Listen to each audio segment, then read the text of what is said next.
نبی کا گستاخ تمہارا اگر سگا باپ ہے تو اس کو چھوڑ دو، ہم قتل تو نہیں کر سکتے، مگر اس سے اپنا رشتہ ختم کر دو۔ اور ہمارا حال کیا ہو چکا ہے، دور کا رشتہ دار ہے، دور کا رشتہ دار ہے، بہت دور کا رشتہ دار بھی ہے تو اس سے تعلق ختم نہیں کرنا چاہتے ہیں۔ مولانا ہماری بات خراب ہو جائے گی میرے دوستو، بات یہاں پر تم بنا رہے ہو، یہاں بات خراب ہو جائے گی تو کیا ہوگا، کل میدان محشر میں بات خراب نہیں ہونا چاہیے۔ اگر چاہتے ہو کہ مصطفیٰ کی شفاعت ملے، گستاخ رسول سے کبھی سمجھوتا مت کرنا، جو نبی کا گستاخ ہے اس سے تمام تعلق چھوڑ دو، تمام تعلق اپنا منقطع کر دو، اس سے رشتہ داری ختم کر دو، کھانا پینا سب بند کر دو، چاہے کوئی ناراض ہو جائے، کچھ بھی ہو جائے، لیکن اگر نبی کا گستاخ آپ کی بستی میں ہے تو اس سے کبھی بات مت کرنا، اور ہو سکے تو سب مل کر اس کا بائیکاٹ کرو، سب مل کر اس کا بائیکاٹ کرو۔ یہی صحابہ کرام نے ہمیں پیغام دیا ہے، ان کی اگر آپ ان کی سیرت کا مطالعہ کرو گے تو آپ کو پتا چلے گا، جب حضرت ابو بکر صدیق رضی اللہ تعالی عنہ اپنے بیٹے سے بات کر رہے تھے عبد الرحمن سے، تو انہوں نے کہا ابا جان جنگ بدر میں کئی مرتبہ ایسا ہوا کہ آپ کئی مرتبہ میری تلوار کے صدمے آئے، لیکن میں نے اپنا باپ سمجھ کر آپ کو چھوڑ دیا، کئی مرتبہ آپ تلوار کی جنگ میں آئے لیکن میں نے باپ سمجھ کر چھوڑ دیا،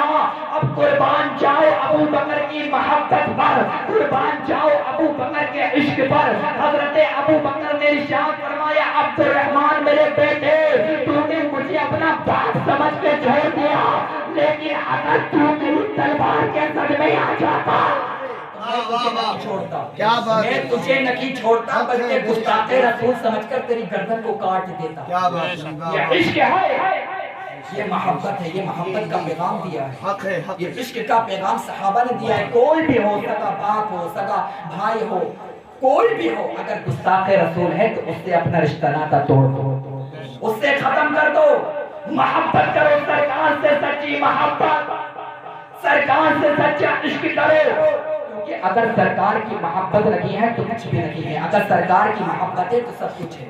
آپ کو معلوم ہے کہ صحابہ نے کیسا عشق کیا ہے، اللہ اکبر۔ جب حضرت ابو بکر صدیق رضی اللہ تعالی عنہ نے کلمہ پڑھا تھا، اس وقت زیادہ مسلمان نہیں ہوئے تھے، حضرت ابو بکر سرکار دو عالم صلی اللہ علیہ وآلہ وسلم کی بارگاہ میں آتے ہیں اور عرض کرتے ہیں یا رسول اللہ، میں اعلانیہ طور پر اسلام کی دعوت لوگوں کو دینا چاہتا ہوں، میں یہ چاہتا ہوں تمام لوگ آپ کے دعوت میں آ جائیں، تمام لوگ مشن مصطفیٰ میں آ جائیں، تمام لوگ آپ کی غلامی کر دیں۔ اللہ اکبر۔ میرے سرکار نے ارشاد فرمایا اے ابو بکر ابھی ہماری تعداد بہت کم ہے، ابھی ہماری تعداد بہت کم ہے، ابھی ہم اعلانیہ طور پر اسلام کی دعوت نہیں دے سکتے، لیکن حضرت ابو بکر کے بار بار بار بار میرے سرکار سے کہنا، میرے سرکار تو عالم صلی اللہ علیہ وآلہ وسلم کو یہ پسند آیا۔ اس کے بعد میں میرے سرکار نے ارشاد فرمایا ٹھیک ہے ابو بکر، اگر تم یہ چاہتے ہو کہ اعلانیہ طور پر تم لوگوں کو اسلام کی دعوت دو تو میں تمہیں اجازت دیتا ہوں، میں تمہیں پرمیشن دیتا ہوں۔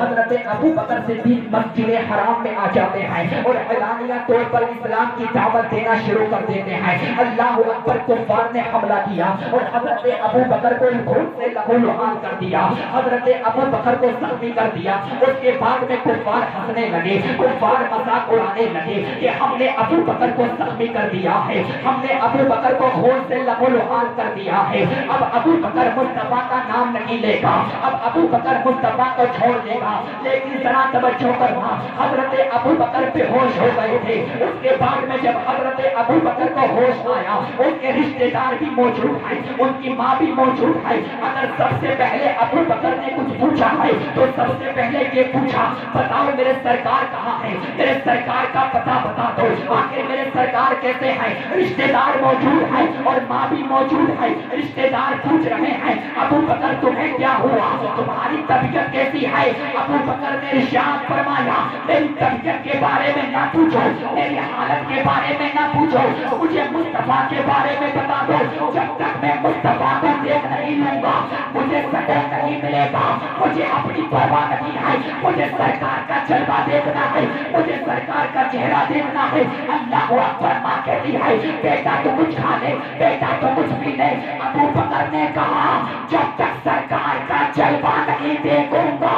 جب تک کچھ بھی نہیں کھاؤں گا، جب تک کچھ بھی نہیں پیوں گا، مجھے سرکار کا چہرہ دیکھنا ہے۔ جب چہرہ مصطفیٰ دیکھوں گا، جب کچھ کھاؤں گا۔ اس کے بعد میں حضرت ابو بکر نے اپنی ماں سے کہا اے میری ماں، تو حضرت عمر ابن خطاب کی بہن کو بلا کر کے لے کر آ جا، میں نے سنا ہے کہ عمر کی بہن نے کلمہ پڑھ لیا ہے، ان کو معلوم ہوگا کہ نبی کی حالت کیسی ہے، نبی کیسے ہیں۔ حضرت عمر ابن خطاب کی بہن کے پاس میں حضرت ابو بکر کی ماں آتی ہے، اور حضرت عمر ابن خطاب کی بہن کو حضرت ابو بکر کے پاس میں لے کر کے آتی ہے۔ اور جب حضرت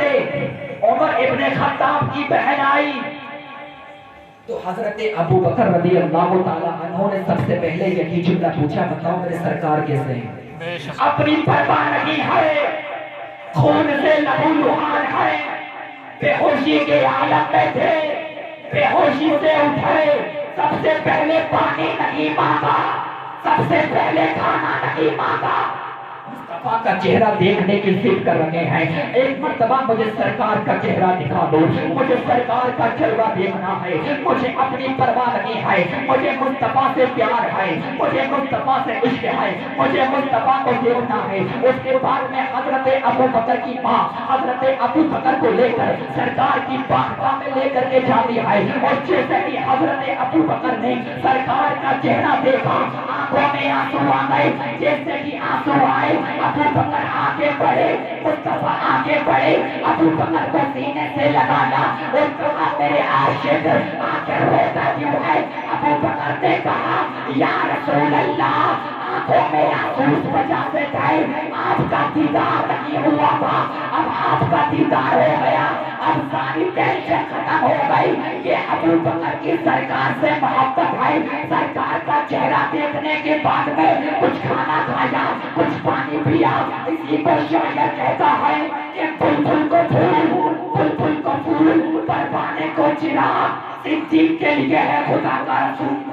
بلبل کو پھول، پروانے کو چراغ پسند ہے، اور نبی کے عاشقوں کو فقط نبی پسند ہے۔